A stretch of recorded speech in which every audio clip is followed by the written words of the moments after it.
Thomas Jefferson and John Adams hinted at the incompatibility of America's Republican virtues with the values of Muslim nations after meeting with the Islamic ambassador about the Barbary states' inclination to make war upon nations that did them no wrong, after they were informed it was a requirement of the Quran.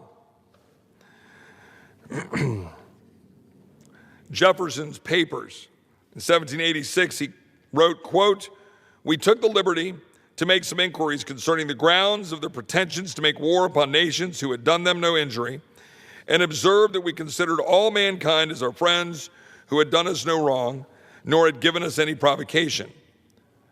The ambassador answered us that it was founded on the laws of their prophet, that it was written in their Quran, that all nations who should not have acknowledged their authority were sinners, that it was their right and duty to make war upon them whenever they could be found, and to make slaves of all they could take as prisoners, and that every Muslim who should be slain in battle was sure to go to paradise."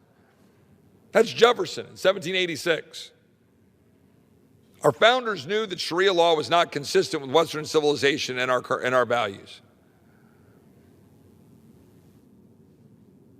Sharia law is a problem that is growing throughout the United States and certainly growing in Texas.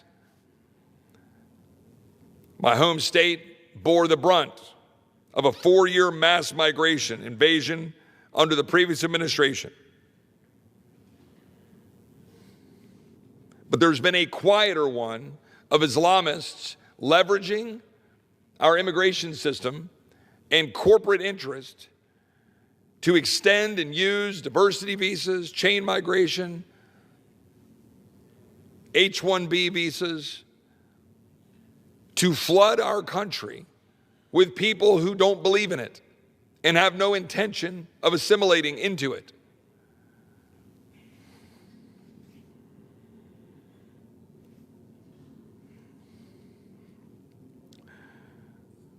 A new Muslim community in Texas, not even a few days old, 150,000 square foot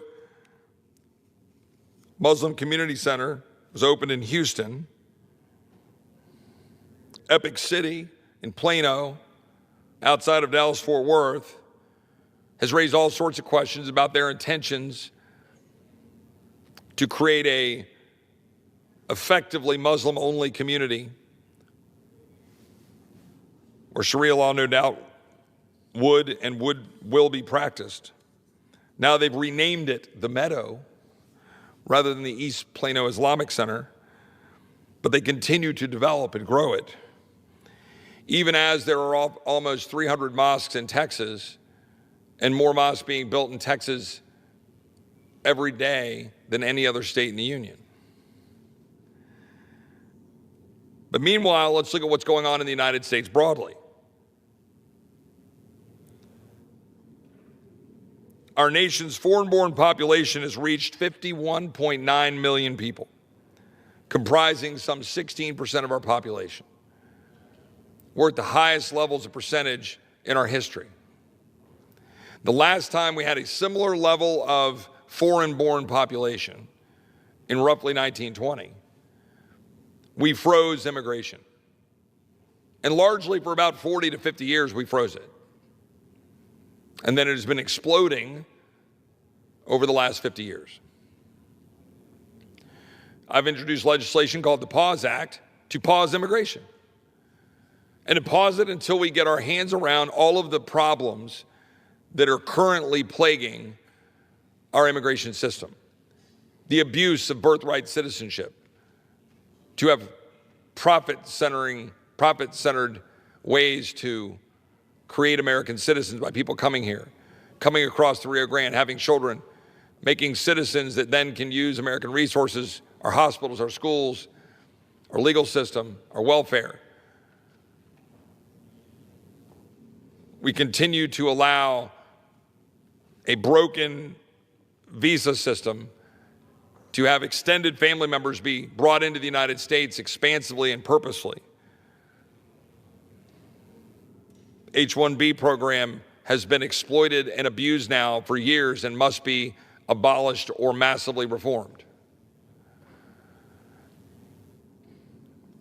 We obviously have still a very badly broken border that is only currently being held in check by a president and by leadership in the administration who are devoted to doing it and are empowered to do it. But all of the ways in which Biden, Mayorkas, and that entire administration allowed our border to be wide open and have 10 million flood our country, all of those things still remain in place statutorily. Congress could fix it. We haven't. The House passed legislation 2 years ago, what was in that Congress, H.R. 2, to meaningfully change the laws so that it can't be exploited to endanger the people. We have not brought that back up again this year. We should. We should codify these changes. Our priorities matter. The results of this are stark. Thanksgiving week, we saw what happened with the West Virginia National Guard service member, Specialist Sarah Beckstrom, who was 20 years old, Staff Sergeant Andrew Wolf, 24, savagely ambushed and shot blocks away from the White House. Specialist Beckstrom tragically lost her life.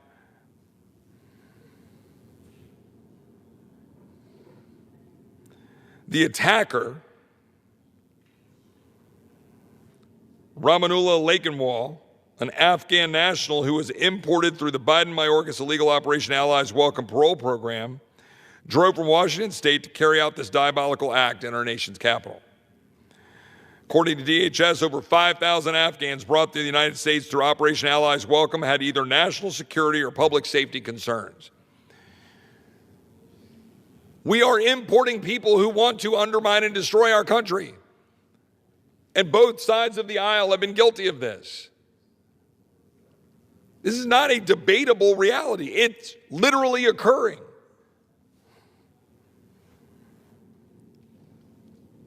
For us to survive, we have to act. We need to pass the Pause Act. We need to pause immigration. We need to pass legislation like the bill that I introduced to preserve a Sheria-free America that would prohibit the entry of people that are known to be adherent to Sharia law, which is deeply in conflict with our values and our laws. We should take away the tax status of CARE and other radical organizations with ties to terrorists, and a vast network of well-funded organizations using American tax dollars, United Nations funds, wealthy donors, George Soros funding, foreign funding, nation states, all pouring in to organizations and NGOs driving this agenda. The Marxist, Islamist, red-green alliance that wants to destroy America as we know it. I introduced legislation to take away CARE's tax status. Why are we giving them tax breaks to try to destroy America?